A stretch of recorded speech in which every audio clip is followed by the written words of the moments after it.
Thanks for joining us on another For Investors, by Investors South Bay podcast. As always, we are proud to be your all-education real estate investment resource without any kind of sales pitch. If you would like to attend one of our meetings in person, we meet the second Wednesday of the month at The Point in El Segundo. You can RSVP at forinvestorsbyinvestors.com/South Bay. To find more investment resources such as blogs and podcasts from other FIBI groups, go to forinvestorsbyinvestors.com and search our library. Now, on to the podcast. Thank you guys very much for joining us. We really appreciate it. Who here is their first time to a FIBI event? Awesome. Great. Thank you guys for joining us. We really appreciate it. So for those of you guys who don't know, For Investors by Investors was started by a couple of full-time investors by the name of Jeremy Roll and Ellis San Jose. They were tired of going to networking clubs and getting the sales pitch of the boot camps and the book and tape sets and things like that each time. So Dave and I became partners as well after that because we loved the concept. I started the FIBI Long Beach group, and Dave and I started this group to basically continue that education and help people as much as you can, as much as we can. So at any of our different groups, you won't get pitched anything. It'll strictly be education and networking without that sales pitch involved. The different chapter leaders, we have multiple throughout Southern California. If you go to forinvestorsbyinvestors.com, you'll find all of our different chapters. And then we're in the process of revamping a few of them. We lost a few. I think we gained a couple. And we have a couple that probably are going to be joining as well. So just to be able to give you guys some additional places to find us, you can go through the website to find it, or you can go to meetup.com and type in FIBI or For Investors by Investors to find all of the different chapters related to FIBI. So, and they're all run by professional full-time investors or people that are full-time in real estate and really believe in financial education and real estate education as a means to create financial stability and wealth in everybody's lives. So I really love this because everybody here is a resource, whether they know it or not, in one way, shape, or form. And that's how I've developed my business, is just meeting people and finding new ways of making money with different people with different resources. And a lot of times people think that they don't have resources, but I guarantee you every single one of you guys do. If not anything else but your own time, which is the most valuable resource that especially anybody that's a full-time investor doesn't have any time. So you need help with the time. So if you guys have skill sets and things like that, come talk to different people in the room and us up here, and I'm guaranteed we can probably find some ways to help each other out. So that being said, I'm going to hand it over to Dave, and he'll tell you guys a little bit about this chapter. Good evening. How are you guys doing? Good. We apologize for the parking. There is a live concert in the courtyards in the summertime, and I heard people were driving around like it was Thunderdome looking for parking. So we apologize for that. I think next month should be the last meeting where they're going to be the music. So just for next month, you may want to come a little bit early because of the concerts, and then that'll all stop. As Matt mentioned, we've been doing this chapter for 4 years now. And the way we do this is it's a panel. So we always assemble 3 panelists. We try to find people that aren't on the circuit, so to speak, right? These guys are all... Every panelist we always get are people that are on the field doing whatever we're talking about on a daily basis, and usually people that Matt and I have some kind of relationship with. And tonight we've got a really cool panel. This is your 3rd time being a panelist on, I think, for at least for 3. Yeah, but just for here, I think it's 3 times. And then Christy, I think this is your 2nd time. And Darius, this is your first time being a panelist, but you're a long-term, attendee of our group and supporter of our group. So it's cool to have you up here, and we're looking forward to hearing what you got to say tonight. We do have some pre-scripted questions, but if you've got a question, raise your hand. Especially, we've kind of got a smaller group tonight, so feel free if you've got a question about the subject that we're talking about. If it's a very specific question about your situation, then after we do this meeting, we all go across the courtyard to North Italia. We have the whole patio rented out. We'll have some food out there. And honestly, that's the second part of the magic of FIBI. So if you're new here, you're going to get some great information from the panelists and just from the discussion that we're going to have tonight. But as Matt mentioned, the art of FIBI and the way you make connections is by spending some time networking both before and after. So when we kick you out when everything is over at 9 o'clock, don't take it personally. We actually have the cleaning crew waits to clean the building until we're done. So the sooner we're out, the sooner they can start cleaning. But we're going to walk across the street to North Italia, and we'll take up the networking there. If you want to get up and stretch your legs, feel free. We've got some drinks and stuff and food out here. Feel free to help yourself. If you got to use the restroom, when you walked in, the first door or the first opening on your right was where the restrooms were. So, please feel free to get up if you need to. We are not attorneys, and while Matt is a CPA, he's not very good at it. So please do not take this as legal or accounting advice. If we're purely here for conversation as fellow investors, as fellow real estate people. Again, if you've got some very specific things in your life, no one knows your total situation. So, please check with your own advisors. And lastly, before we introduce the panelists, we do have some sponsors that we kind of, help us put the club on. Trust me, Matt and I do not do this for the money. As you can tell by the $20 to $25 admission fee you paid. So we have some sponsors here. UDirect, Jeff is back there. These guys are self-directed IRA specialists. So if you ever want to know about using your IRA to purchase real estate, you can talk to Jeff. Andrew with Walker Dunlop is a commercial lender. We've got, usually Jason, or actually Steven Spear was here last month as a panelist. His law firm is a sponsor of ours.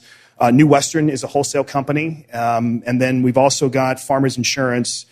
Jesse and his team are here. So we all have flyers in the back. If there's, any resources that you need, it's a great use of coming to FIBI. We're all actively in the space. So if you need an attorney that does probate in Nevada that's left-handed, chances are we'll probably know someone. So feel free to ask us. So we're going to start off with introductions. Will, why don't you go first, and then we'll go down the line here. Hi, I'm Will Bernard. I am a full-time real estate investor and developer. I started in 2004. I've done everything from flipping houses to buy and hold to land development, spec building, note investing, and loving every minute of it. I'm Darius Moisinia, also known as Dan. I own a small boutique construction company in West LA, New Choice Contractors, where we specialize in handling major repairs to expansion and addition of both living and residential and light commercial projects. And I've been in business for since 1999. I've almost 25 years experience in the construction field. And we take projects that's on the plans and make them live and give you a piece of money. Piece of money? Can we get some money? We make money for investors. There you go. Christy Circle. Is it coming through? Yeah, make sure it's green, the button. Oh, I have to be. Oh, okay. It's green now. Okay. Got it. I'm not techie either. I am originally from Canada. I moved down here in 2006, but didn't start buying down here until about 2008. I had just had a couple rental properties up there, so but I came down here to start this business full time, flipping houses. So I started buying about 2008, and probably bought somewhere around 150 houses. So not a huge business, but enough to give me some experience, good and bad. And I mostly buy in LA County in the $1 million or less range. So I'm trying to retail around the $400,000 to $900,000 range. So mostly LA County, but I'll go as far north as Ventura, as far east as San Bernardino, as far south as North San Diego County. So that's sort of where I'm buying. You love hoarder homes, right? Yes. So there's your neat niche right there. So, my name is Matthew Owens. I'm a California licensed CPA, and better than David, pretty much everything except for getting a tan. But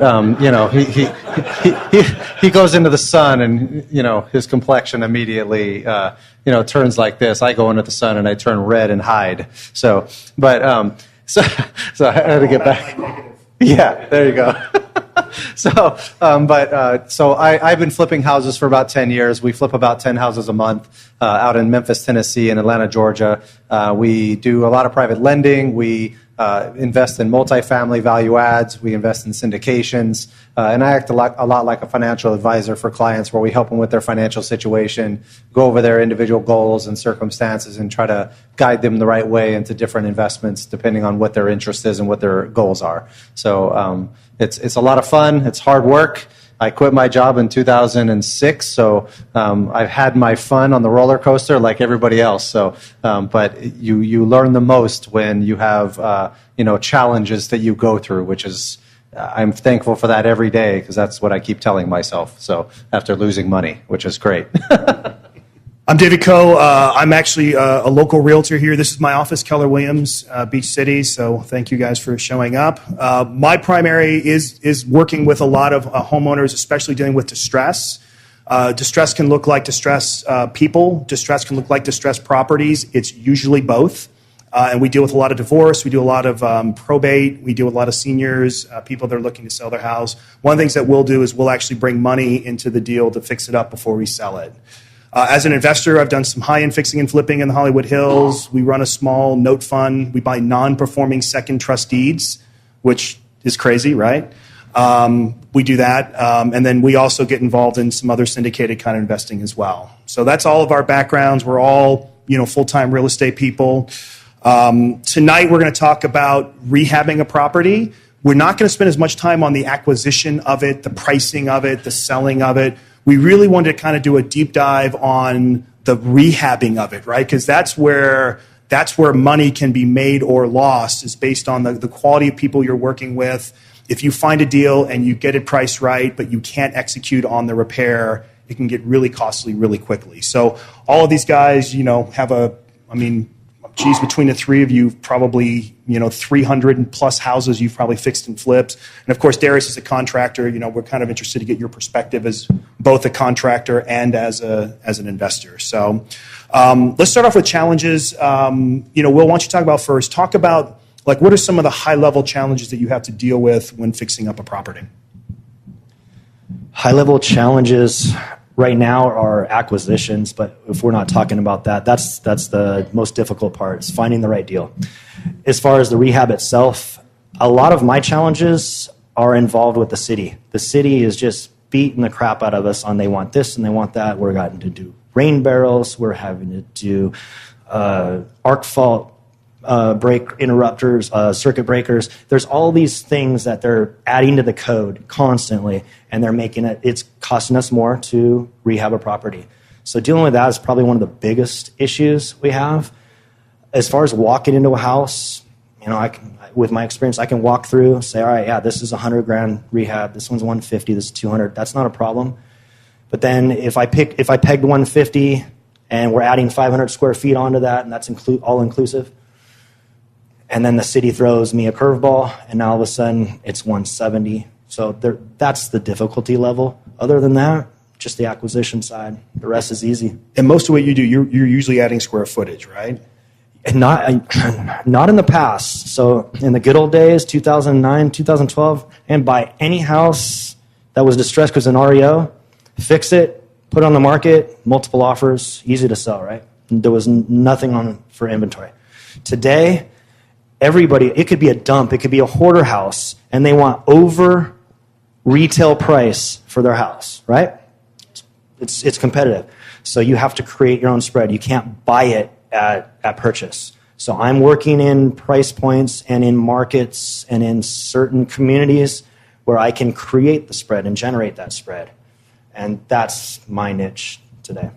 So yeah, it's adding on square footage. Adding on square footage. And you were giving me the numbers before. Give them the spread on what you're buying it, what you're building at, what you're selling it at. So a recent purchase I got at $675, and I'm going to put $200 into it, and I will sell it for $1.2, and by the time I'm done, maybe $1.25, maybe $1.3 if the market continues to go like I think it's going. That will take about 6 months to complete from close of escrow to close of escrow. Maybe it'll be 7, maybe it'll be 5. So you're building at about $175 a foot, $150 a foot, and selling it around $600 a foot? Right. So in this market, I can get anywhere between 500 to 600, 650 a square foot in this particular area. And yeah, for my cost, because I own my own construction company, that's cost. I can build it at about 150, 160, 170 a square, and I'm selling it at 5. Yeah, those are higher end materials. Yes, that's Caesar stone. That's higher end cabinetry. That's full on. These are contemporary homes, modern design. Absolutely, these are all high end stuff. So they're all selling at over $1 million. They're expecting to walk into bring your toothbrush. Right. And if you were looking at that from quoting someone else's perspective, what would you say the margin needs to be able to make it? Would you be billing out at $225 a foot if you're at $175 or something like that, or $200 a foot? Like 200 plus. So yeah, $2 to $225, maybe as high as $250 for the higher end. For the higher end stuff. Yes. Yeah, if you were paying retail, that's what you're going to pay. Christy, what about you as far as challenges and what's kind of the scale of your projects? I agree with a lot of what Will said. It's timing. So I've made little side deals with my contractor. If he gets a job done within a certain time frame, he gets a little bonus. And as long as he's not getting permits, if it's a more basic rehab job, he can somehow meet the deadlines.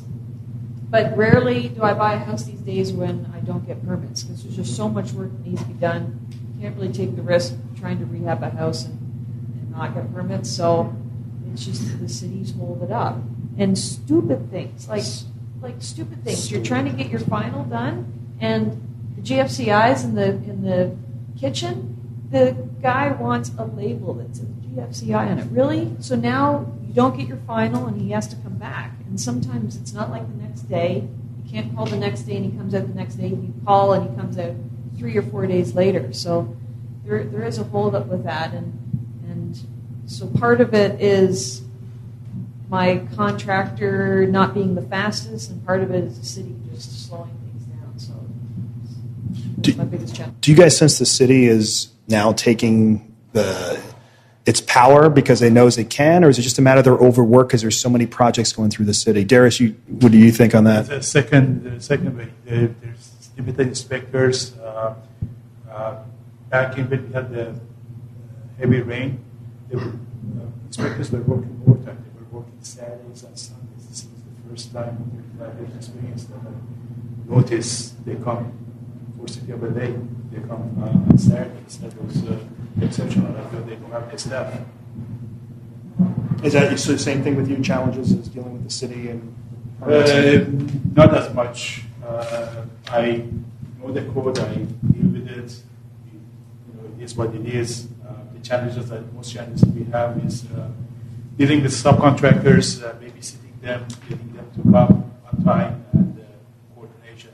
Traffic hurts. They don't want to come a certain time of the day, or it's hard to coordinate and get them to come in and do what they have to do.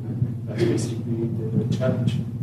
We've had issues as well with the city. We just had to get final, with the new energy efficient guidelines and things like that. We had to go buy a 95% efficient tankless water heater just to meet their stupid guideline and everything that was holding up final. It's amazing some of the things they make you do in California now. In Tennessee and some other markets, anything under 25,000, you don't need a permit for. It's like, awesome, But now these cities, to get our permits here, it took 4 months to get the permits done, and you're going, what the heck is taking so long? And it's just one guy was holding it up that was way behind on his stuff that it shouldn't have taken that long. Like it should have been less than a month, And you're just going, what the heck? It's crazy to me sometimes. But you start to see some of the issues with these cities that, nowadays, if you're flipping a house, you better build in some extra buffer for that interest, because it's going to cost you down the line if you're doing a major rehab and the city holds you up, and put those buffers in place like that, So, Christy, on what are some of the things that your contractor does, guys like Darius do, that just piss you off, that just is like the worst thing that could I'm going to pick on Darius right now, of course, because he's the contract in the room, so everybody's going to give him hell today. Yeah, exactly. Yeah. Well, what are the things that they do? You're just like, seriously? You just do this right? Or, what's the things that bother you? Well, if I had to be nitpicky, they cannot keep the job site clean. And I mean, this is such a minor detail. I don't even really complain about it because at the end of the day, it's clean and tidy and the house is ready for sale. But yeah, they will step over the Coke can 10 times before they pick it up. So it drives me crazy. Nice. Really, that's the only thing I have to complain about. It's not too bad. That's the only thing you have to complain about? More. Wow. When you walk up to the job Congratulations. site, yeah. Well, you've been using the same contractors for a while, though, right? So you've gone through the headaches in the beginning already with them, training them the way you want things done and things like that, right? The thing is, it's rinse and repeat at this point. It's not like I'm trying to reinvent houses. I'm not trying to make up new designs. Yes, there's trends of what works in a house, certain types of granite color and this and that, but generally you're doing the same thing over and over. How bad can you give them a material list, how bad can they mess it up if it's right there in front of them what they're supposed to put in? So it's pretty straightforward, dialed in at this point. So, I mean, this contractor is pretty trained, but when you were training him, what were some of the things that you had to, what were some of the hurdles that you had? Or the previous guys that you don't use anymore, what are the things that they've done? Well, I guess there's assumptions you make, like a new baseboard is going in. Well, I've actually had a contractor pull off the gross baseboard and paint it and put it back on. It just looks crappy. So little details like this that really cause you to read your bid thoroughly and think about all those details. Because that's what makes a difference in the end, is the details. Okay, Darius, get even. What do you hate? First of all, Okay, go ahead. you were complaining about the inspectors coming, I think, picking on different things. One thing I've learned in 35 years, before you call them inspector, you vacuum the place.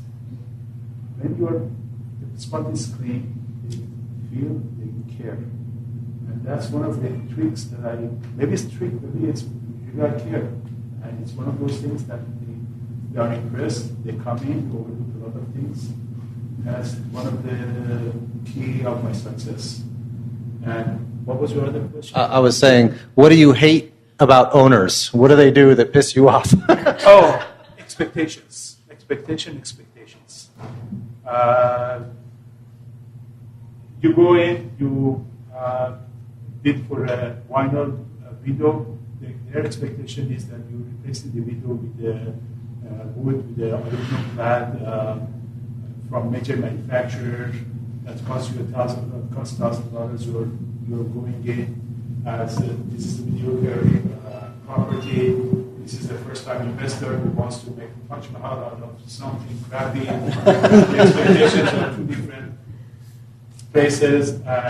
Yes, you don't pay for the baseboard, so you just put it back. It's not in the bid.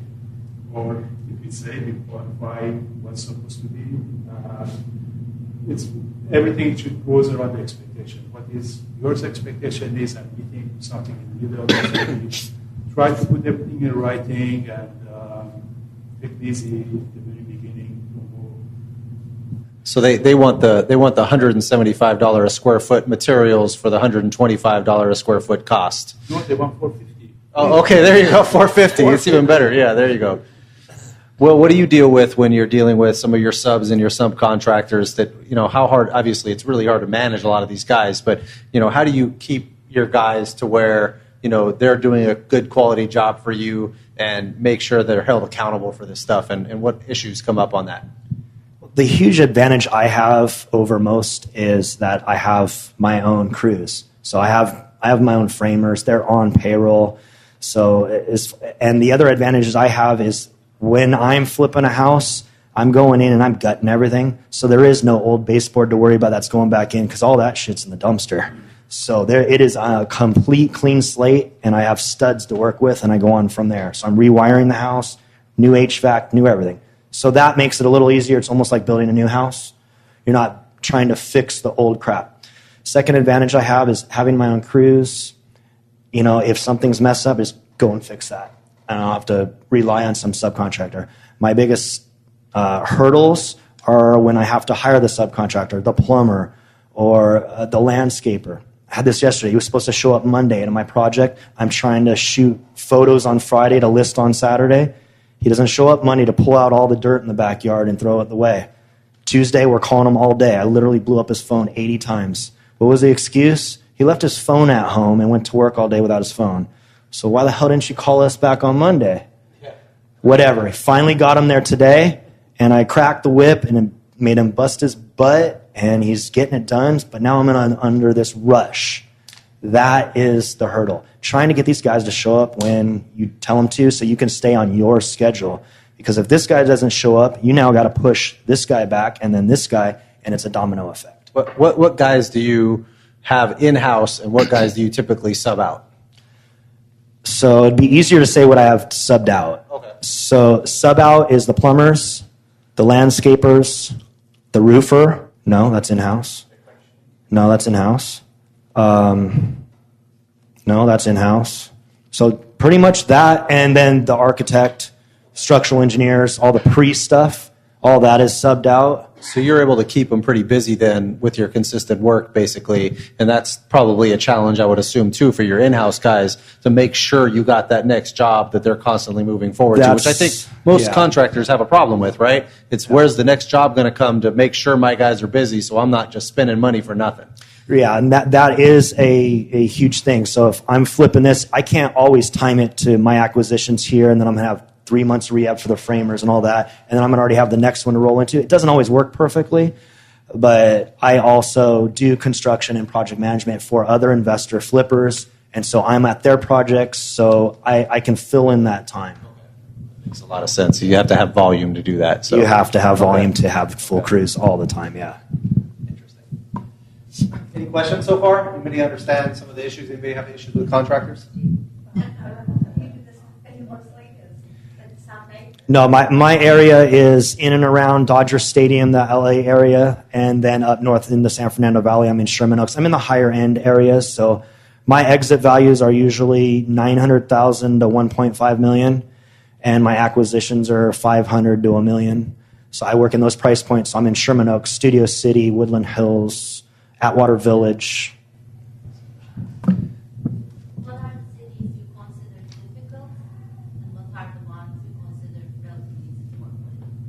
So the question is, what cities are more difficult to work with, and what cities are easier to work with? Are you talking about from the permit process? Okay. For me, probably the most difficult city that I will avoid is Malibu. They can take a long walk off a short pier. Any of the beach cities too are very difficult if you're within the realm of the Coastal Commission. You want to avoid Coastal Commission as a rehabber at all costs. Other than that, most of the cities, everyone's got their pain in the butt things to deal with, and it's just part of the bureaucracy we have to deal with in our business. But I would say stay away from Malibu. Malibu is one, Santa Monica is another, Beverly Hills. Which one? Santa Monica, Beverly Hills. Beverly Hills, yes. Santa Monica. Those are three. It's called West Hollywood. Yeah. I'm a baby investor, so I don't know. Do you have to bribe people? There's two kinds of bribing. Can someone hit pause on the tape?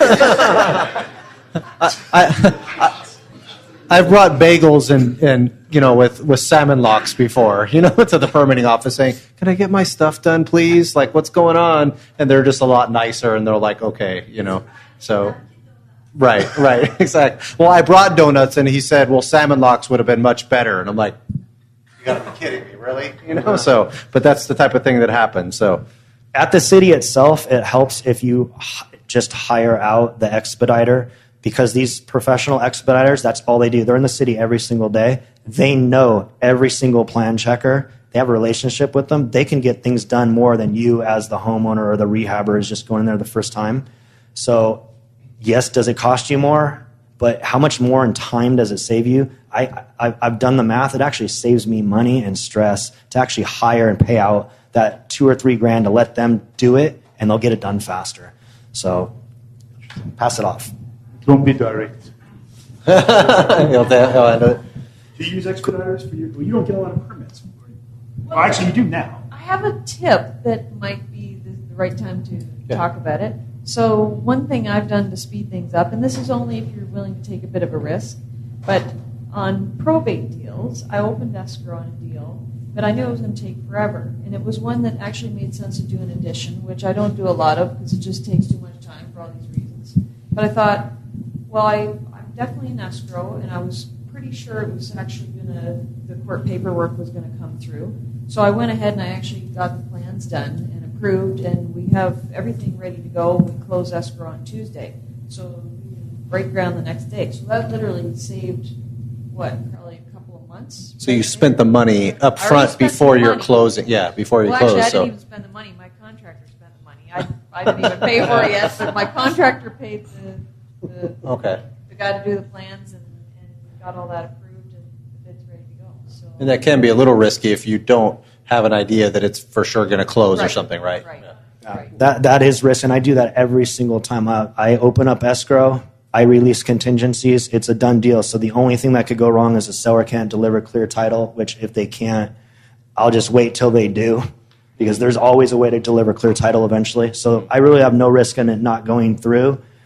If they didn't close, I could sue them. So what I do is the next day, the architect's in there, we're doing the as-is, and then we're doing the proposed. He gives me the 2 design options, and then we start going through plan check and getting everything going. So while I'm eating up escrow time, I'm not just sitting there twiddling my thumbs. Work's being done, and the day we close, I still may not have permits because I'm closing in 14 or 21 days. I'm not long escrows. The day we close, I'm out there digging the footings. We're demoing the house. I'll pull a side permit just so I can demo the house, and I can get a big jump start. So by the time plan check finally gives me that final okay, I've already got all the footings dug. I've got the house demoed. I've got a lot of things done. I've got the product ready to go and be installed, and then bang. So that saves time. That's great. So you start working on the house before you actually get a permit? Correct. But yes and no. I do get a permit. There's certain things I can do without the permit. There's other things where I will pull a remodel or a new electrical rewire of the house. If you pull an electrical rewire of the house, that basically assumes you can rip down all the drywall and demo the inside, which is what I'm doing anyways. I'm not taking down the walls per se. I'm just taking down the drywall so the house is wide open. So then it's only moving the load-bearing walls, demoing that after I have the final permit approved. So earlier you were talking about $200 to $225 a square foot. Was that for putting an addition on, or for the price per square foot to resell the house? No, that's price per square foot for construction costs that somebody would pay for retail. My cost is owner fee. So I'm going to add 500 square feet. Then it's really easy to figure out what my rehab budget is on that 500 square feet at 500 times 150. What do you think you're paying if you're not adding square footage as a square footage, on cost per square foot to remodel on something high-end like that? People talk about that all the time. Is anybody here on Bigger Pockets? Bigger Pockets? Okay, cool. Bigger Pockets has that argument all the time about how do you estimate rehab costs. And people say, well, I use $30 per square foot. It's absolutely absurd, because if I buy this house and the kitchen's completely done and everything's thrashed, and I buy this house and it's exactly the same square footage, but the kitchen's trashed, that house is going to cost 10 grand more. So pricing per square foot doesn't make sense. What you have to do is price per section of the house. The kitchen, the bathrooms, the flooring, the paint, and you break it up. So if this house doesn't need this, you have to literally know how to price out a house on rehab. We do that on our properties in Tennessee because they're all cookie cutter. We analyzed the last 70 flips we did, and we said we've never gone over $20 a square foot. And so even with roofs and full kitchens and all that, so we're on our bids and our initial analysis, we're well, at $20 a square foot, how close are we on our price? Just to get a very preliminary number. But you're right. You're right. Even if you're trying to do a cost per square foot, there's those add-ons. Hey, it needs a roof or new kitchen or, those extras, even on cookie cutter rental properties, let alone properties that you guys, everybody has different tastes. I mean, we did in our house, we did custom cabinets, and, it's 12 grand versus 5 or 4, right. On a Home Depot type stuff, right? So it can be a big difference depending on what you're doing. So how do you, Darius, estimate when you're going through and doing an initial walkthrough with a prospective client? How do you kind of break down your estimate to them? Do you go home and you write down all the stuff, take pictures and all that stuff, and then go home and do the estimate? And how are you pricing it out to know that you're going to be able to pay your guys enough. This is a challenge that we have. That whenever we walk the job, they constantly ask how much for this, how much for that. And my answer is, I'm going to give you a written bid. And the way we approach it is line item by line item. Windows, cabinets, if we don't know what the expectations are, we just put the allowance so they know we are talking about $5,000 cabinets versus $20,000 cabinet. I just did a job in Beverly Hills. The millwork was more than 70% of the cost of the remodel because it was so special what they wanted and so on and so forth. So line item, that's how we approach it. And if you don't know, we just put the allowance for that particular line item. And that's what we suggest for. That's what saves us at the end of the day, and also it gives some tool to the homeowner to compare us with the other painting. That's I know one of the things that I should be what my budget for the paint should be for let's say 2,000 square foot house. But when I make my profit, maybe it would be on the cabinet. We are mark up something else. That's the way, as a contractor, but that's how we manipulate our figures. Some line items are really special, really tricky. Air conditioning, for example, we can mark up higher, but certain items, flooring and things like that anybody can do, we lower our cost there. So that's how we pass it on.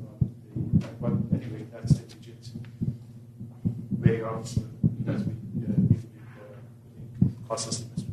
And I think what you're saying is important because a lot of the people that are first starting out don't necessarily understand what things cost. And so, if they're saying you need to have this paint and paint job costs X amount because they happen to understand that, but they don't know the AC cost, you got to make your money somehow. Sometimes they do it with a markup of 20% or 15% or something along those lines, or 25%, depending on the contractor and how high end and how big of a job it is. But then, other times it's hard because you have this huge house and, you might not make a lot of money on painting, for example. That's exactly right. And for example, on the painting, let's say for a 5,000 square foot house, it's going to be $20,000. And we kind of smart and said, well, it's going to be Benjamin Moore. And later, as I learned, Benjamin Moore ranges from the $15 a gallon and goes all the way to $45, $50 a gallon. Okay? And just because of the name, I got burned. They selected the $45. They can negotiate it, but that was Sherwin-Williams, right? Sherwin-Williams paint. No, Benjamin Moore. Oh, okay, there you go. More reasonable. But anyway, even though I try to be as precise as possible, there's a lot of wiggle room. If we want to put a proposal together, it's going to take days and days, and it's not cheap. It's a lot of overhead that goes to pricing of each item, and that's why we prefer to give with the architect and interior designer that up front gives us all the specs and all the expectation, and we don't have to deal with the homeowner to narrow it down what material goes where. So that's what we do with professionals, and that's all. If you guys really think about it, if you look at the actual time it takes for a contractor to do a correct bid, where they're having to go through and say, well, what materials do you want in the kitchen? What kind of cabinets? What kind of paint? What kind of flooring? What kind of everything? It can go across the board. You can buy flooring for $1.80 a square, or you could buy it for $3 or $4 a square. I mean, or more, or 10. Yeah, I mean, I don't get the higher end stuff, so I'm like 10 now. So I mean, my floors in my house were like $2, and I went directly to a warehouse. So, but Christy, for a beginning investor, when they're starting out, how would you recommend, what do you think the best way for them to start understanding what some of these things cost, what some of the materials and labor might cost? What are the things that you would recommend they do when they're first starting out and trying to learn these things? Well, I guess I'm thinking back to how I started. I hung out in Home Depot a lot, just looking at material, just so you know what you're talking about and using the right words. And I started making relationships with contractors, and I would just ask them, would you mind like going to a house with me and walking through this with me? I mean, you don't want to waste their time, but you know, if you start to make a relationship and they understand this is going to be your full-time business, and you know it's multiple jobs, it's not just one job, then they took the time to do that for me. So. Okay. So going to Home Depot and looking at all the pricing yourself, picking out materials, that kind of thing. Okay. Darius, for you, when you're, I mean, clearly having an architect give you a set of plans is the best way to go. But if you're not and you're working with a homeowner, what if it's for one of your projects where you're the client also? How do you kind of assemble, you know, your scope of work? I mean, do you raise money? My wife is the owner. Blame it on your wife. That's perfect. Yeah. That's the hard part. She's won't let you go down on pricing. The problem is, even though on my own projects, I put some budget together. I always go over. With the remodeling jobs, the major thing is you want to remodel the kitchen, and you put the budget there, $10,000 or $15,000 or $20,000 or $50,000, whatever the case is. But when you finish up the kitchen, not the hallway looks good, not the bedroom looks good. So you need to make everything monolithic. You cannot just have a brand new kitchen and not the hallway or access to the thing, or front door or the garage. So these things constantly add up. And whenever I work with I'm usually one of the highest bidders on any project. And one of the reasons is I put a cushion in place. At least if we can save it. But at least I'd like to have some cushion in the project, because we always run something unexpected. As far as the question was... Well, when you're scoping the project for yourself, one of your own flips. On my own, I'm curious for you too, Will, on this question. Like, how do you scope out the project before you get started on it? The scope, we just walk the project. You know, we have to change the floor plans, or do the addition or the kitchen remodel. We have done enough of them to be able to put the budget for this location. It's going to be a $40,000 kitchen or $50,000 kitchen, or $20,000 bathroom. We can have enough experience. I cannot just tell you unless I walk it or I've seen some pictures or get the feeling. And I have worked enough with my wife and what the expectations are. And all the projects that I've done a dozen of my own. They have been the highest price per square foot, sold at highest price in the neighborhood. So I go for the best possible, and everything that comes in the market is sold. It goes in the escrow within 2 weeks. The longest one was 30 days, and that's it. Everything. So for that reason, budget-wise, there's a cushion, but that's basically just walking the job and experience with some numbers together. Right. So, Will, when you finance your flips, right? Do you finance the construction part of it? So, well, I do two kinds of financing. I do debt and then I do equity. So some of my deals are just I'm signing on the dotted line for a note, and my lenders have first trust deed position. They're getting a set interest rate, and that's it. And then I have the equity deals. The equity deals are if somebody comes in on my project as an equity partner, they're actually on title in my entity. They own the entity with me that owns the property, and they're sharing in the profits. So instead of just a 9 or 10% rate of return, they're getting 20, 25, 30%, just like I am. So do you have to do construction draws where you're having to take a percentage of the money? You just get all the money up front. You can tear it up. Yeah. So, for instance, a deal I'm working on now, just as a simple example, we have a purchase plus the rehab. The rehab's budgeted at $200,000 or 175 or 200, and so the total loan is 500 and the total equity is 550. So we have a very low loan to value on the debt side, and that's so that we can leverage the equity investors to get a higher rate of return. So my equity investors who are bringing in the 550 are on title. They own the LLC with me. They're on title with the property, and at the end of the day, when we sell it, they will share in the profits. So as far as the rehab budget, they've already funded that. That's in the business. So as we're going and I have to buy a cabinet or I have to buy flooring, I write the check. I have a question. When you talk about you have equity partners, how do you move title? So I form a new entity, and then the equity partners are percentage ownership based on their equity investment.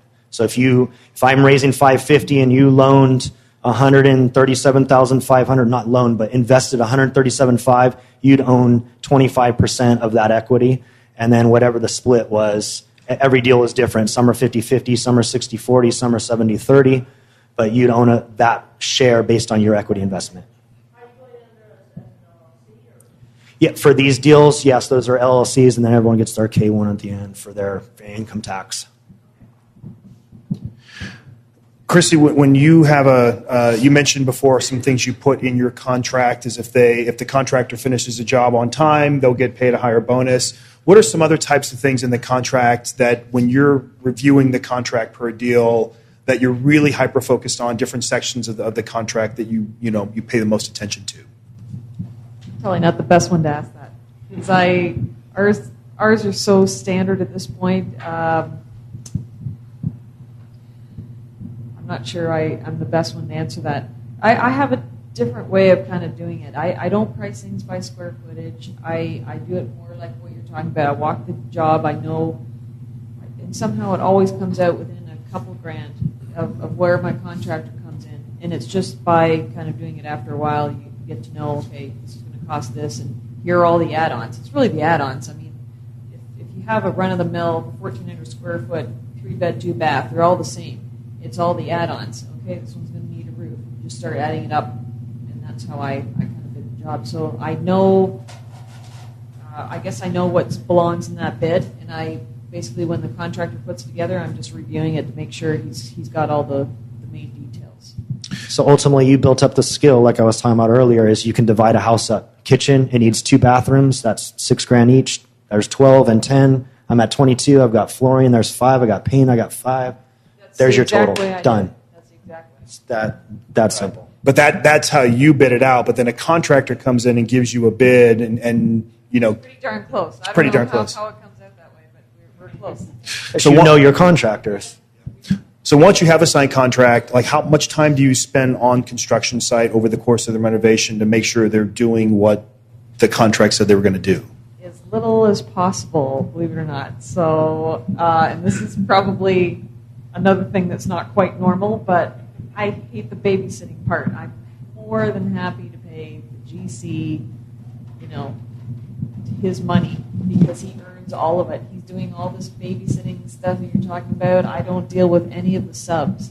It's not to say I ignore the job. Obviously I have a responsibility there to my investors, make sure things are moving along, but I don't do any of that babysitting. I can't stand it.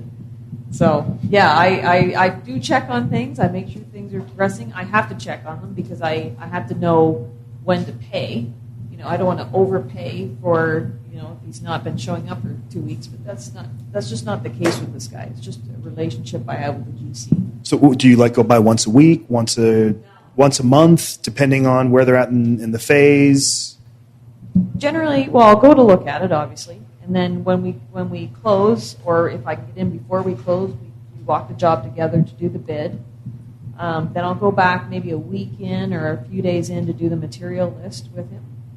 Then I'll check on it maybe once or twice through the course of the project if it's a standard project's anything under $100,000 these days. And then towards the end of the project to do the final walkthrough. So Christy, who decides as you're doing this? Who decides? Do you buy this light fixture, this one, this vanity or that vanity, that sink or that sink? who makes that That's decision. all done in the material list about a week after, a week into construction. It's done. So you identify every item of finished work, and then he knows what to buy. And if it's a higher end job, like this one I just finished in LA, then sometimes I'll bring in an interior designer, so they'll help me figure out what to buy. Or, I've done enough, maybe I can figure it out myself, and I might actually have to go to Home Depot and pick a few things out, but generally they're all the same house, just rinse and repeat. So it's the same fixture. Why fix what's broken? What's not broken? Will, what about you? How much time are you on site for your jobs? Well, I'm quite the opposite. I can't stand sitting in an office, so I'm at the job site every day. And the only reason I'm not at the job site is if there's something weird that's happened, or I'm on vacation and I'm doing the job site on my computer on the beach. So, which I don't mind working on the beach. That's fine by me while I'm sitting there on the beaches of Peru getting surf ceviche. That's fine by me. But yeah, I'm on the job site every single day at multiple job sites. But I am also running not just an investment business. I'm managing contractors and my employees. And I have help too. My brother works for me as well. He's a project manager. He's HVAC license, electrical license, GC license. So everything's all under one roof, which is nice. That's a huge advantage that I have over most investors. And what Christy's talking about is she picks out a materialist, and that's huge for the new ones that are wanting to start rehabbing. To go on that process and do that is essential. But trying to find deals, which is a question I'd have for you later, finding those deals, how do you still get those lipstick deals and still make enough profit? My thing is completely different. It's all add-on. And so I'm wiping the slate clean. So I'm working with something new, and I'm in that $1 million+ area where my design, I can't do cookie cutter. Everything has to have its own look. So this time I'm doing this Italian marble-looking porcelain tile that looks like imported, marble. This one I'm doing this vanity. This one's a custom one from here. It changes every time because I can't do the run-of-the-mill stuff. It wouldn't sell. We do a lot of, we sub out everything on our construction stuff, but at the same time, we're thinking about actually bringing people in-house to do this stuff now, just because looking at the cost of labor, if we're doing 10 a month, it's like, how many jobs can they get done on a monthly basis? If they can get 3 done, it definitely makes sense, So you have economies of scale there, so right. it makes and sense. I think that's where the difference comes in. Like, you have a very good GC that does a good job and handles it over a long period of time of working with them.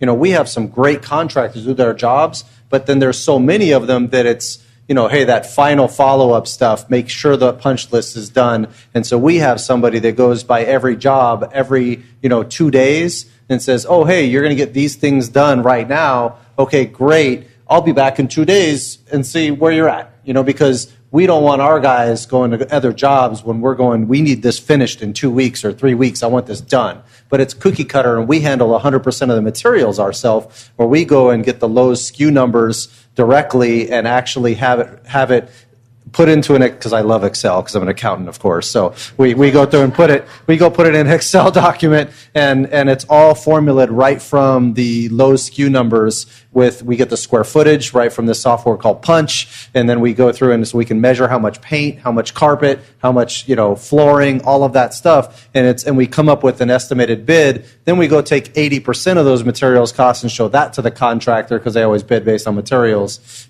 For the most part, we call it doing the dance with the contractor on their labor, because there's always a dance to be done, at every time. So, but I love my rehab manager, because he goes through and makes our contractors go to a different Lowe's that has a 25 cent difference in sales tax. I'm like, I love this guy.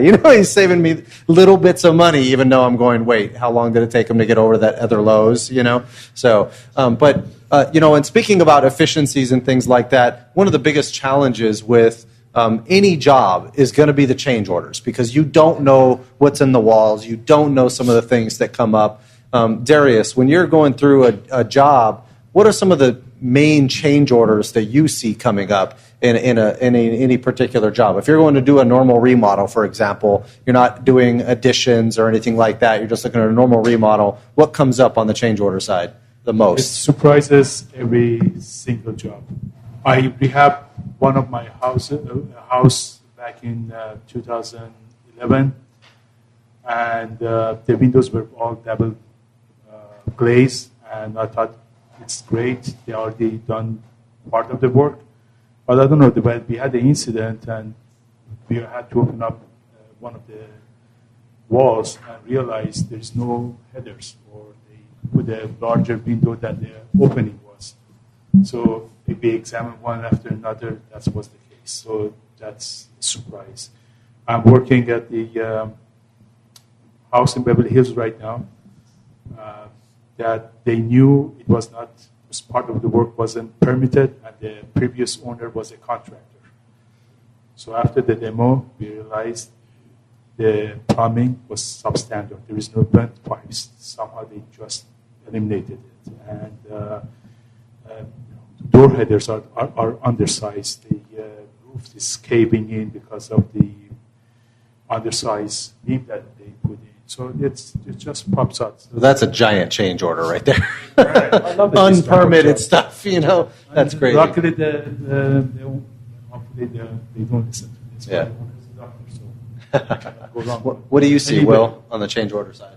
I don't get that because change orders are on my own construction. So my thing is wiping the slate clean and adding on. So do I run into some unexpected items? Yeah, most of that's given to me by the city. Oh, they want this footing, or I mean, I was trying to build a deck on one house and they literally had me build strong walls up, which was, if there was ever a freaking earthquake, run out of the house and run under that. You'll be perfectly safe.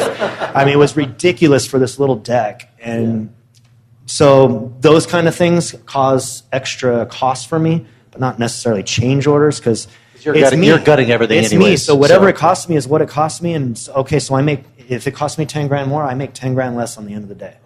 Is But what you're it is. doing higher end jobs too, so that you can absorb a $10,000 Of difference course. on stuff like that. Yeah, so exactly. What about yourself, Christy? What are you seeing on change orders or things that are unknown to you see? Yeah, it's the stuff that you can't see. So, yeah, my specialty is buying hoarder houses. So You can't see anything. So really can't. Sometimes I don't even get in the door. I've got to walk around the outside just to figure out. Okay, there is 2 bedrooms. There's a bathroom here. You're trying to figure the layout from the outside of the house. You just can't get in it.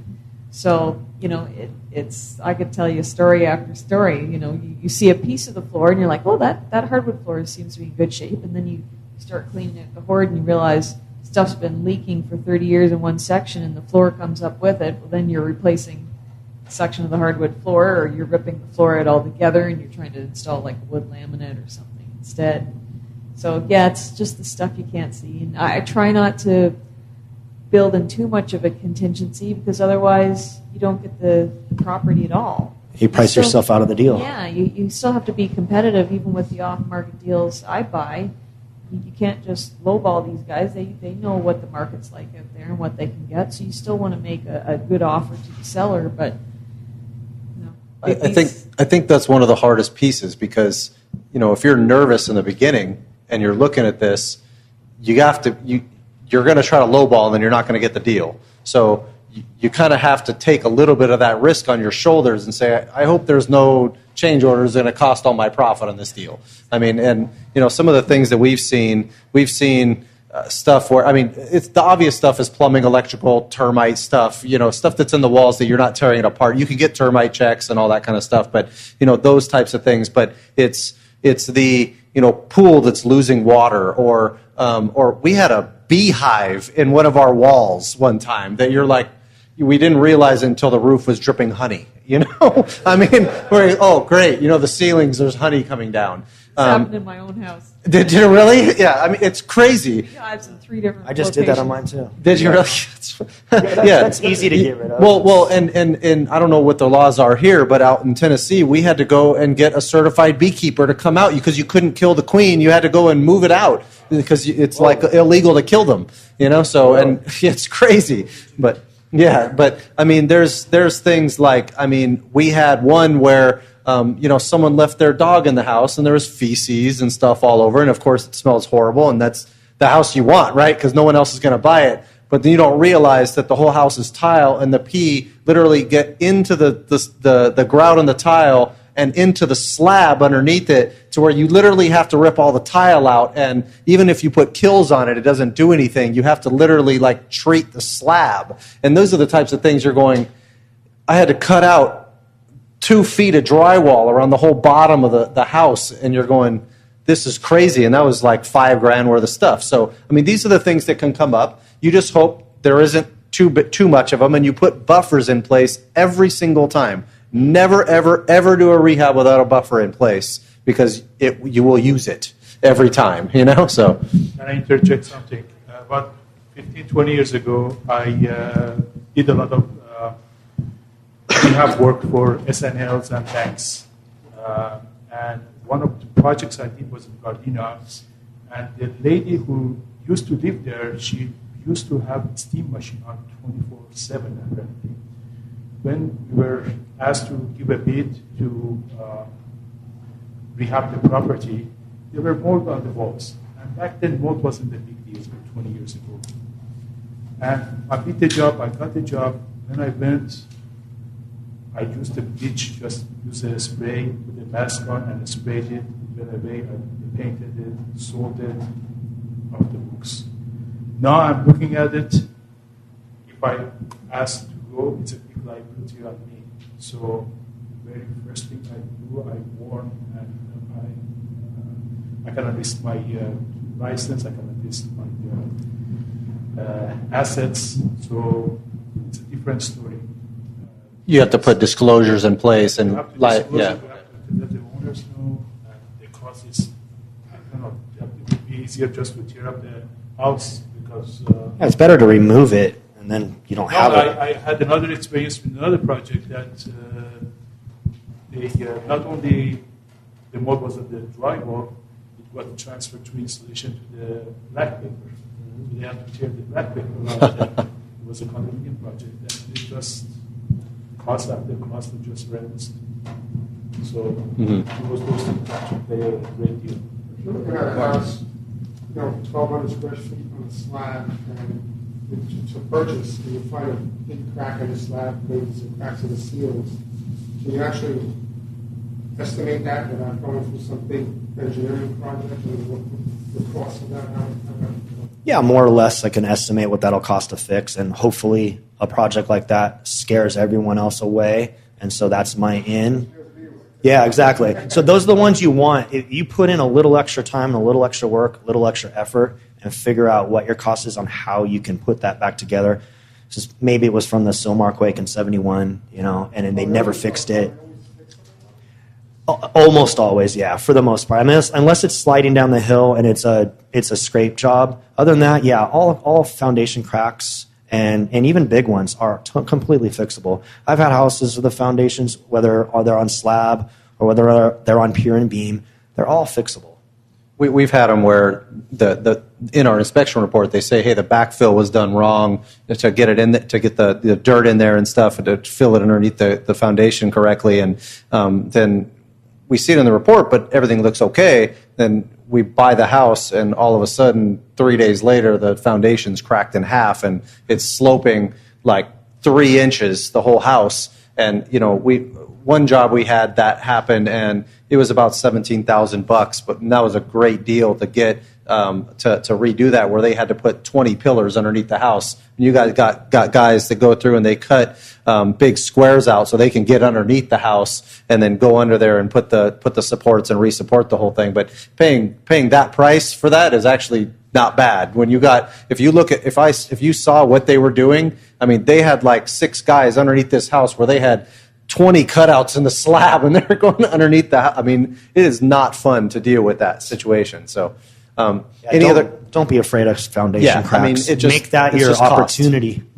There are the methods to cure that. They inject grout in the thing and just leaves it in place.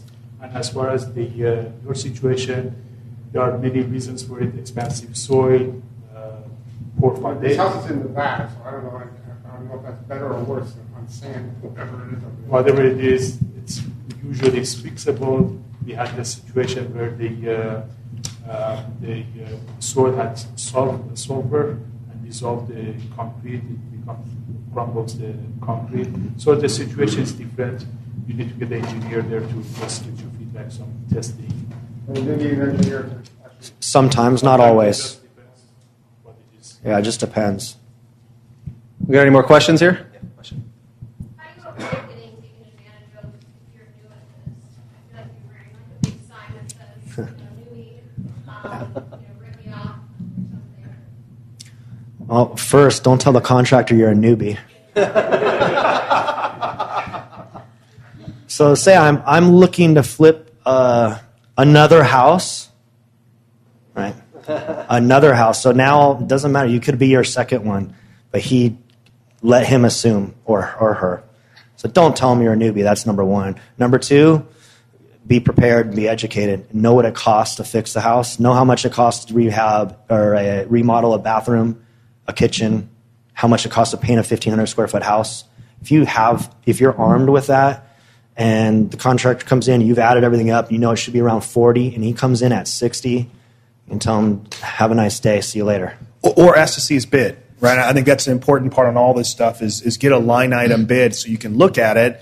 To Will's point, if you've got a general idea that the flooring should be $4,000 and he comes in at $7,000, well, is that just pure profit? Or there might be a chance to negotiate on that line item as well if you have a general idea of what something should cost.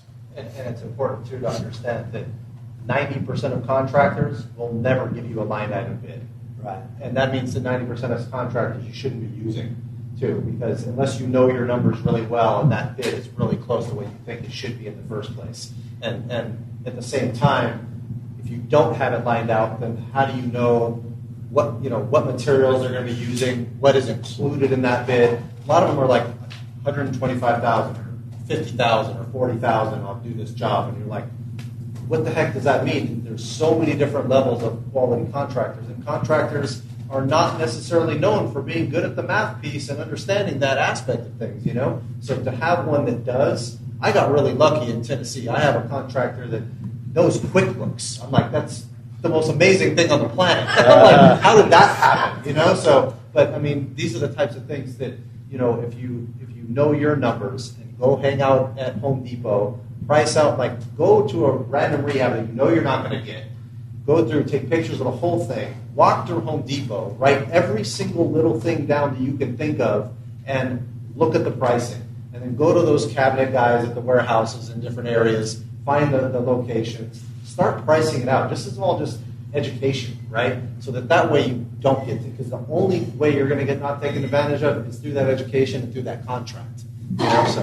And by asking questions. That's the best thing you can do on all of this stuff is, the quality of questions you ask is going to, dictate how successful you are. So don't accept things, especially from a contractor you've never done a job with before. Just keep probing and keep asking questions. Find the contractor through referrals. Yeah. Here than here.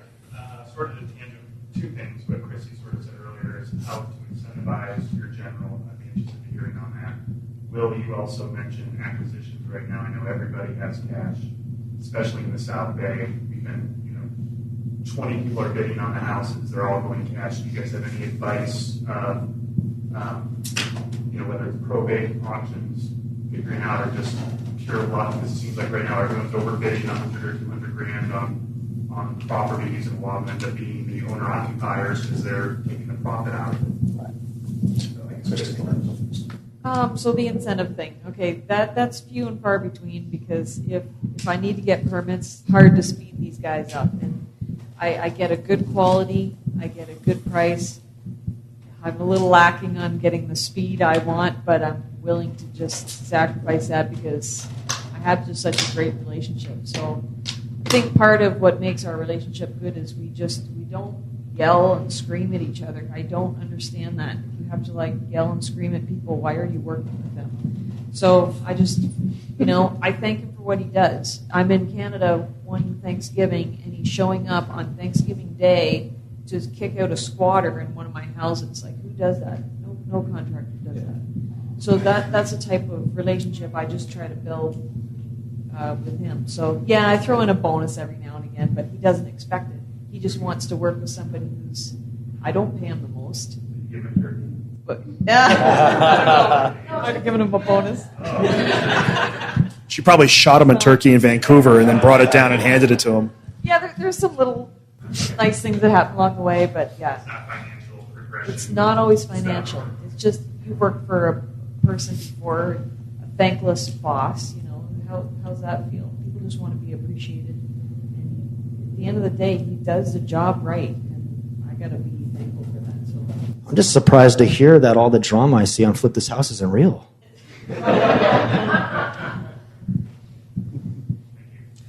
I'd like to interject as far as a contractor. As a developer, you always look at quality, time, money. That's a triangle.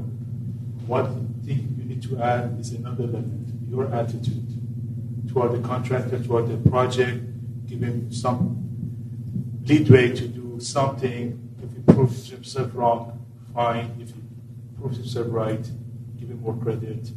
Work with him. This is a win-win situation. You don't want to put him down. You just want to just a partner. yes. That's who he is. He's trying to help you out. And he wants to. Yeah, the triangle you mentioned, you can always have two of those three. You can never have all three. If you've never heard that before, so. This is for. Well, you always have to bring the attitude, the fourth part, but you can have it quick and you can have it inexpensive, but you can't have quality. Or you can have quality and it can be quick, but it's going to be expensive. So it's understanding that triangle, your expectations, and bringing the right attitude. If you're trying to get everything done right away, super high quality, eventually people stop responding to you. I think it's important what you're saying, too, on the attitude piece. Really, it's attitude, but it's the communication up front that's important. This is what I'm expecting. I'm going to give you this, and I'm going to tell you straight up, if you don't perform on this, this is what's going to happen, and this is why I have to do it because it's costing me money on these penalty type of things. But, a lot of contractors won't work that way, and then you feel real bad charging them for overages. But setting that expectation up front, this is what I expect. I'm going to be here every day or every 2 days, and I expect what you tell me to have happen in that period of time, and letting them know, look, I understand you've got to find your next job, and have your guys go there, but if you leave my job before it's finished, I'm stopping you in your tracks right there. I'm not going to have you do this. Like setting that expectation up front before, so they know this is what you expect. I mean, that's half of your success right there, Yeah, and then getting to the last part of his question about the market. So I don't know the South Bay here in these particular cities as well as I know my own farm market. However, I'm almost certain that the South Bay is very similar to Atwater Village and Silver Lake and that. And it's everything is going over ask price. People are bidding things up. It's crazy. You're like, how are you buying it and expecting to make money? So my answer to that is if you're shopping on the MLS, then you need to expand your net and go elsewhere. You need to start direct marketing. You need to do door knocking, driving for dollars, word of mouth. I mean, I've got deals that were brought to me from somebody that said, oh, this one's selling the house. I'm working on one right now. It's a neighbor to my father-in-law. It's like, okay, so that's something that nobody knows about, that deal. So if I can get it, great. That's a lead. So you have to find your own leads that are not on the MLS. If you're just searching MLS, you're not casting a big enough net. Some of the things that we do is we do direct mail and pay-by-click marketing when it comes to acquisitions in the Memphis market. It's a lot more difficult here to do. I mean, in this market, you're spending thousands and thousands and thousands per deal to get that deal, under contract in the same fashion. And you're basically looking for pain points and ways that you can pick up properties for quick and also show them what the benefit to them is, how it's going to change their life versus going through logic and saying just go list with an agent and you'll get your asking price. So I mean, a lot of those things in this market are more difficult, and that's why I don't invest here, because I can make better margins in different markets around the country, not just in my market, but a lot of different markets. 10-15% margins sometimes, versus 8-6-7% margins, and out here, and so I think it's really important to start those different strategies, but that's a whole system that needs to be learned. I mean, you really need to know what you're doing otherwise you're going to be wasting a lot of money on the direct mail stuff, and I know people that are doing it where they're doing birthday card style instead of a postcard, because even it's triple the cost, they get quadruple the response rate on that type of stuff. Because who doesn't open a birthday party?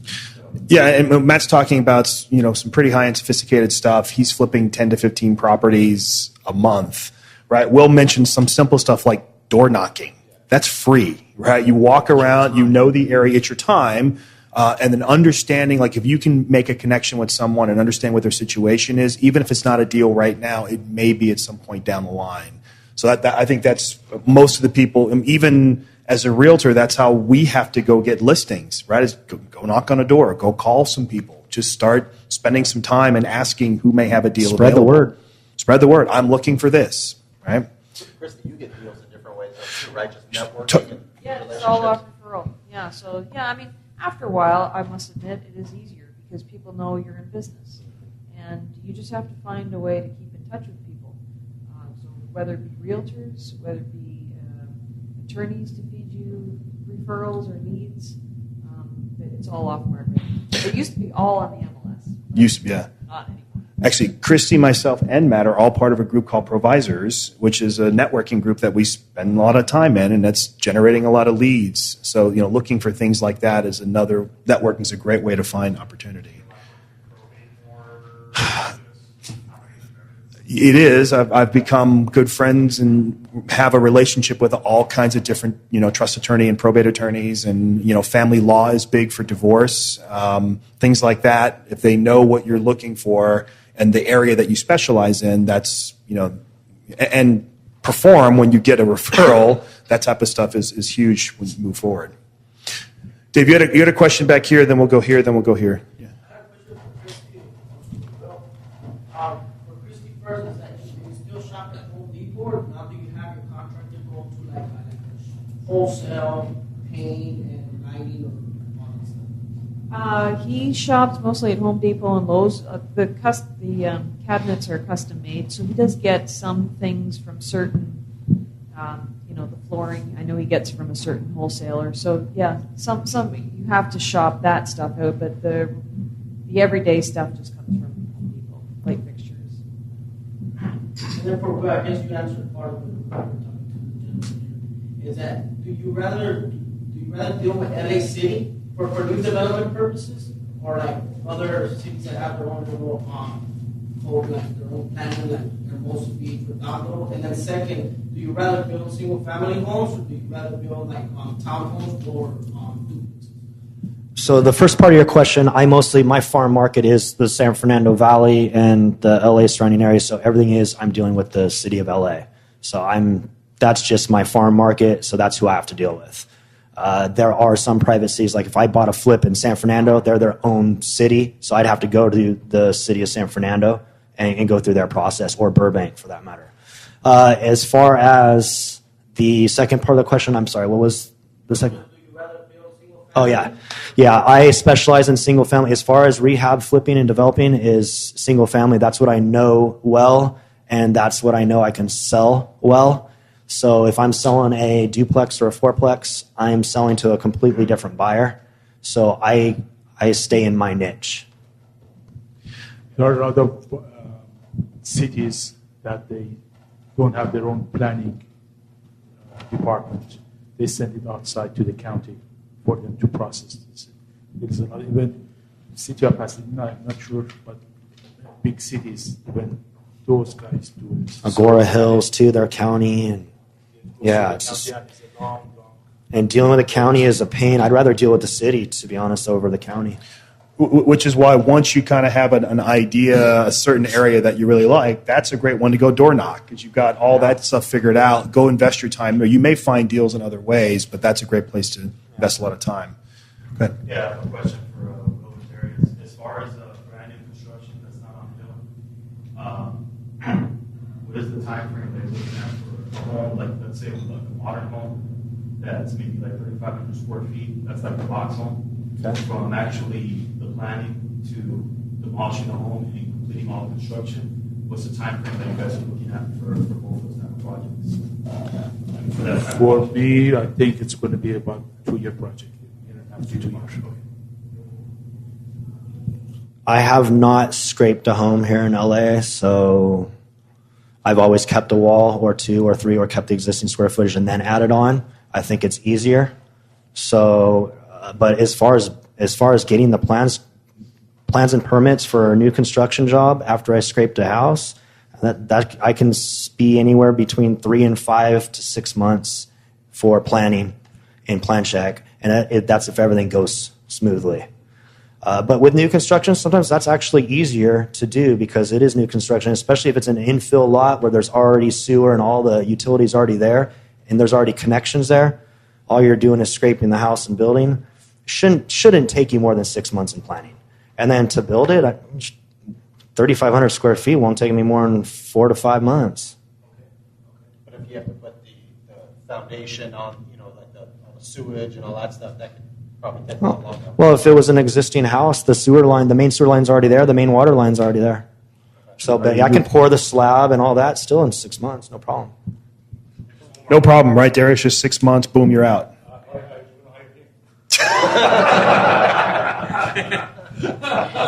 Here's my card. Question back here? Yeah, I was just kind of curious regarding purchasing. Do you keep the age of the property in mind when you purchase a property? Because if you want to sell it to somebody who you want to use it as an investment property? I'm sorry, I didn't. Do I use the? I'm sorry, I didn't miss the question. Do I consider the age of the property when I purchase it? Absolutely. So if I'm buying a 1950s home in any area, more often than not, all the walls aren't drywall, they're plaster. And if I'm demoing all that, that is a crap ton of weight. It is low boy after low boy of weight. So that adds to my building costs.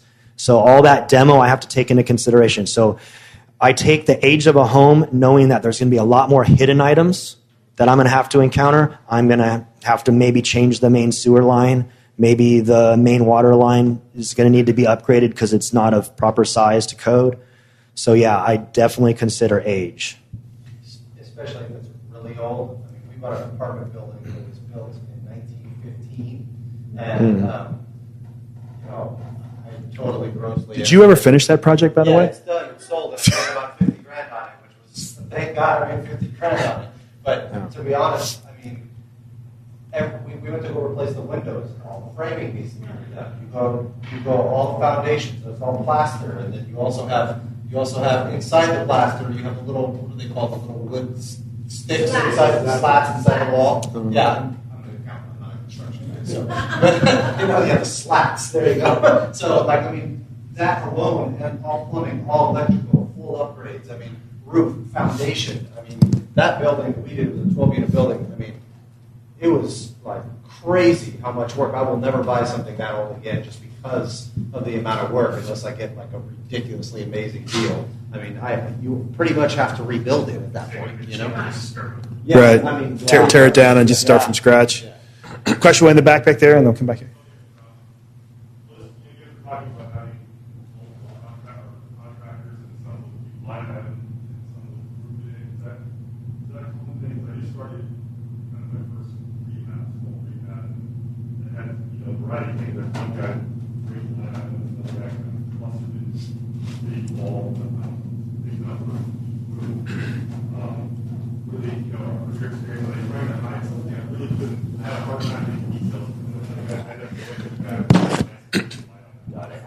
They're not trying to hide something necessarily, but what they're trying to do with the lump sum price is if you say, oh, well, I don't want you, I'm going to handle the painting and I'm going to handle the tile install and the cabinetry, and then you do the rest, so how much less is it?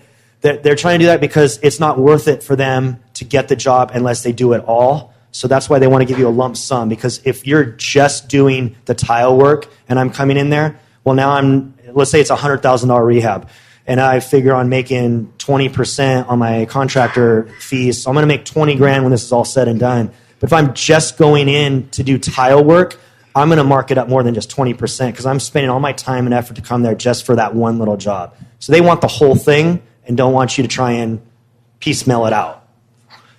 It also gives them wiggle room. If something goes wrong, if they haven't put any numbers down, it's a way they can try to go through and bury that cost as well. Which, to Matt's point, you have to understand what kind of boss you're going to be, and if you've got some very clear expectations, make sure you communicate those, so that way he or she understands what they're up against.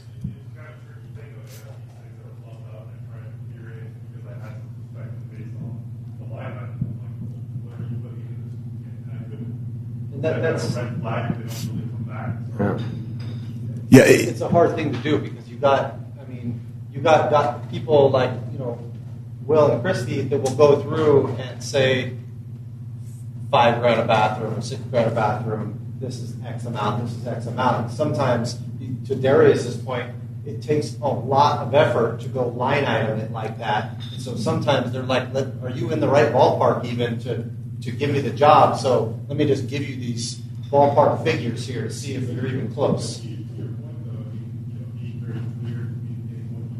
Right.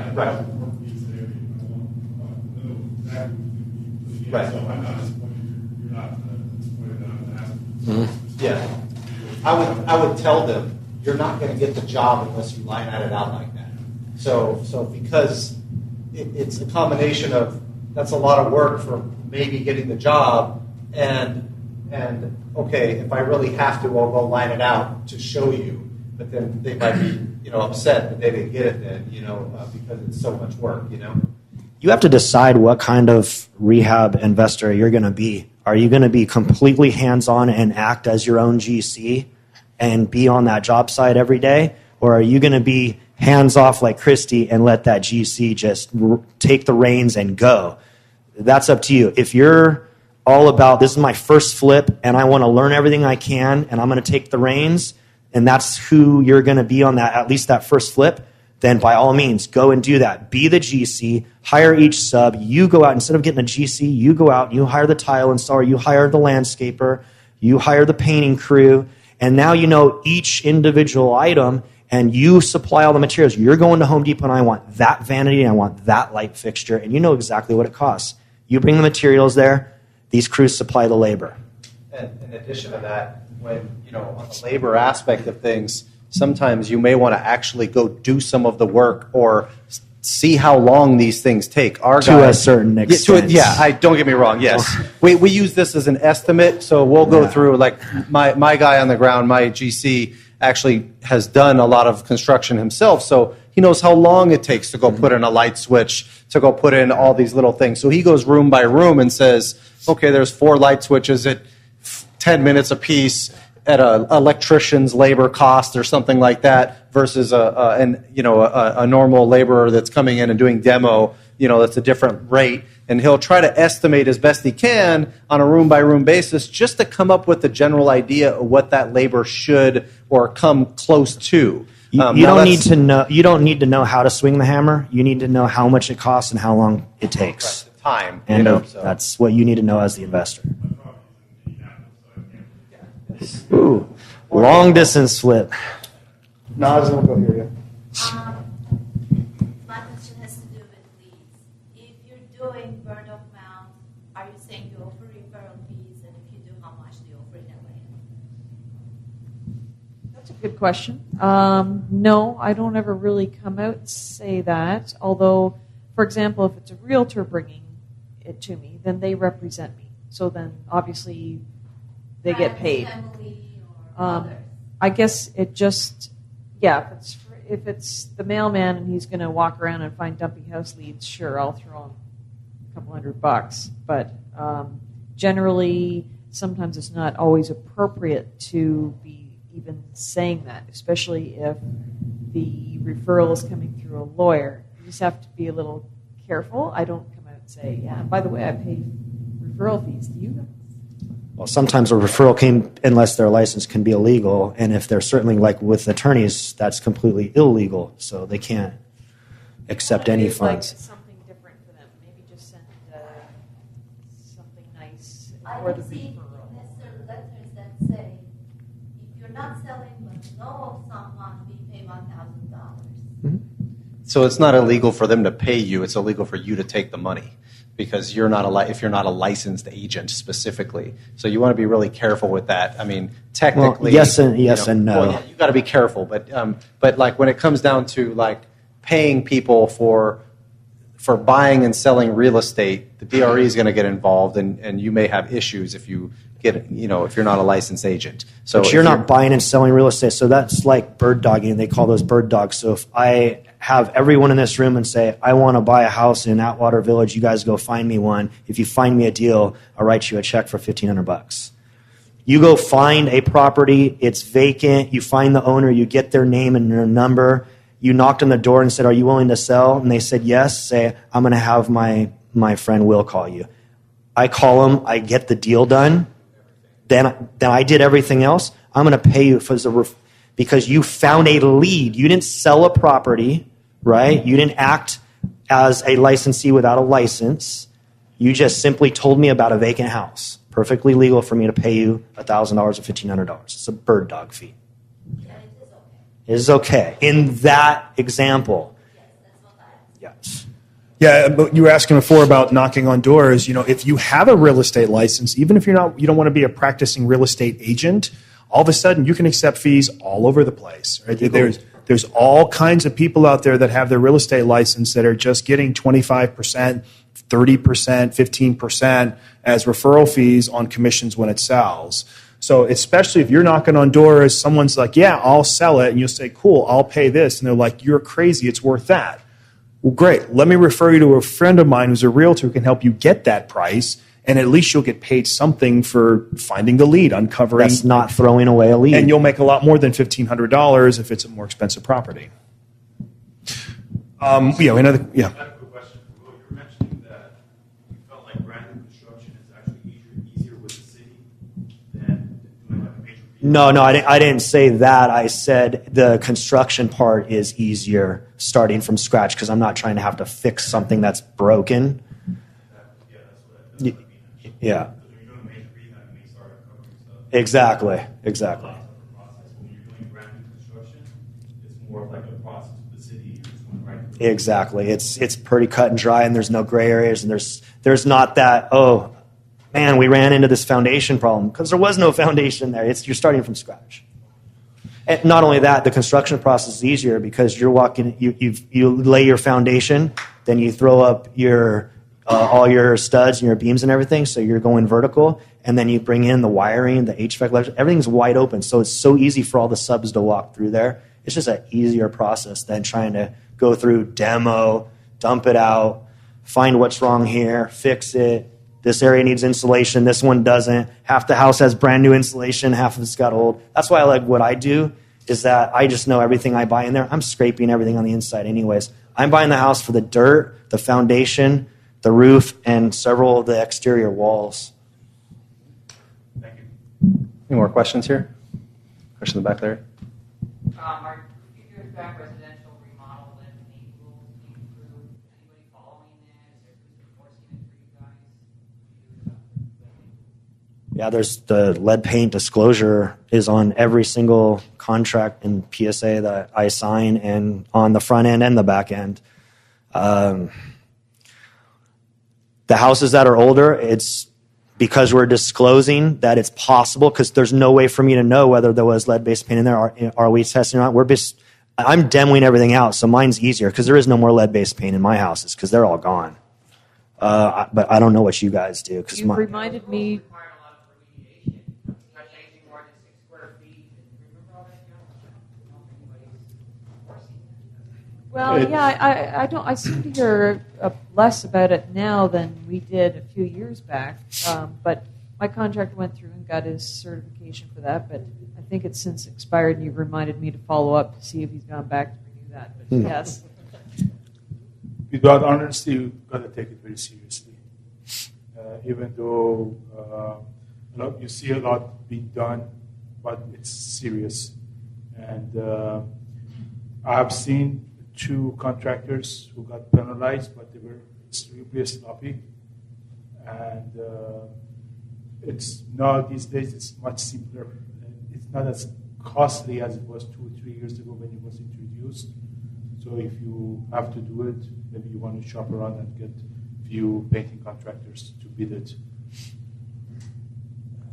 Darius, how do you go about finding your different contractors and your subs? My subcontractors, first of all, I've been in business for 20-odd years, so you usually use the same people. Sometimes it's a referral, sometimes I stop by a job site, pick up names, or if the project is far away, I don't have anybody, I usually call up the local supplier, paint store for the painter, lumberyard for the carpenter, when you come in house.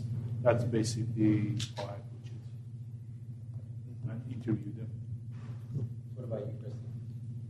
You have the same contractor for Same everything. guy. Hers is easy. I do have more than one crew, but the thing is, I'm only buying about 12 houses a year right now. So until I scale up again, and pull the other two GCs in, I'm just with the same guy. And Will, you have everybody in-house, so. Most of them, but yeah, I've had the same plumber for 9 years. I've had the same landscaper for 9 years. I've had... Yeah, exactly. That's why I wanted to beat the crap out of him today. But yeah, I'll tell you what, when he does show up, he does the job so good, and I don't have to, I can just let him go. He designs the stuff. I just say, I want this here and there, and he just runs with it and goes, and he does it for so cheap. There's no way I can do it myself for cheaper. So do I have to deal with, that's the three items, right? I expect a good quality job, and I expect it done for cheap, so I'm paying for it in time. And when you're first going out and getting a new sub that you're just starting to work with, how do you test them to make sure without spending so much money that it's going to kill you in the long run? If you have a new plumber, it's going to replumb a whole house or something like that. How do you test somebody like that before all of a sudden everything starts leaking in the whole house? I don't give them the full house replumb, and the tile guy just does one bathroom or one area, and I see how it comes out.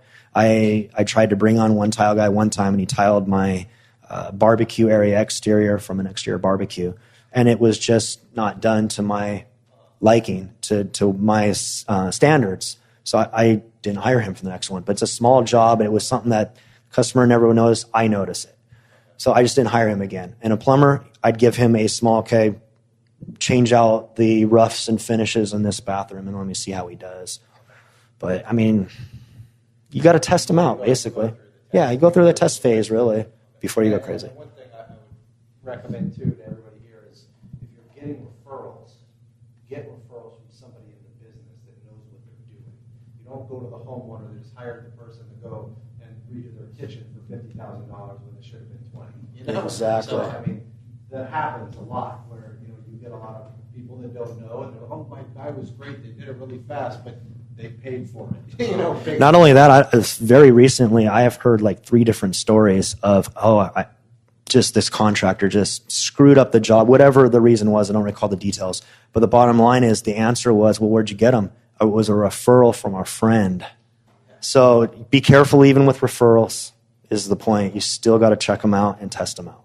And what kind of insurance do you guys typically recommend on the job, whether it's with the workers or overall in any particular job? What kind of insurance do you guys put in place?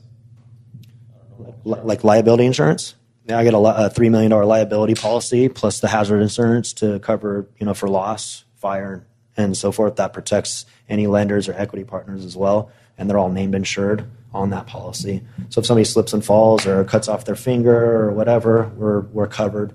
And then there's the entity protection as well. So if somebody slipped and fell and died and they get sued for $10 million and we only have $3 million of insurance, well, now they're going to go after the entity. Well, the entity only owns that property, and there's only how much equity in there. So, okay, the equity's wiped away, but we walk away unscathed. And the entity has to be named as an insured on the policy. Absolutely. If it's not, then your entity's not insured. Darius, what do you carry from a liability and and all that other stuff?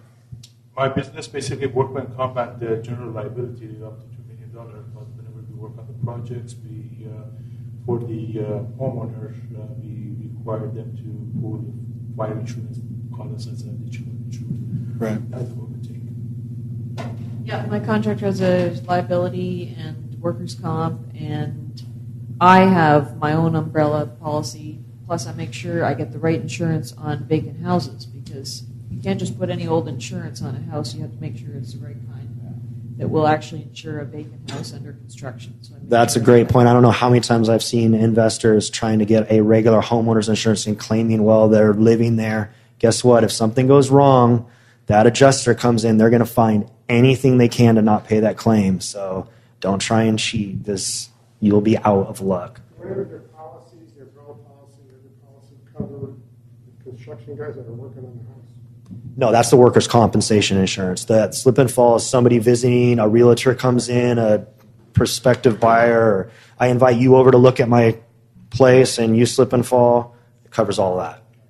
We actually have a specialty policy where, because we do so much volume, where we get, it's called a DB3 policy, it's a rental policy, but we get a construction policy as well with that, and it's a blanket over all of our stuff, so they know a certain percentage of them are always under construction that we're renovating, so that we don't have to have, a vacancy policy could be like double the cost for 3 months of coverage. Yeah. So, I mean, you look at that piece, and now all of a sudden, because we have this blanket over multiples, so everybody's getting a lot of deals in here, this blanket, now you don't have to pay for this vacancy coverage each time, as long as soon as it's done, it's getting rented or resold or something along those lines. But that's for rental properties, a DB3 policy type thing. So there's different policies for, if you're fixing and flipping versus flipping into a rental type policy as well. So, but there's specialty programs out there if you're doing volume or have enough weight to be able to, make it make sense for a specific carrier.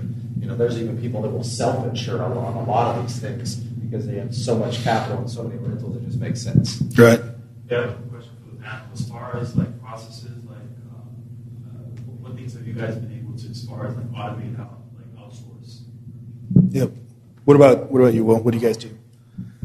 I had a very big issue and problem with outsourcing. I come from the school of if you want a job done right, you do it yourself.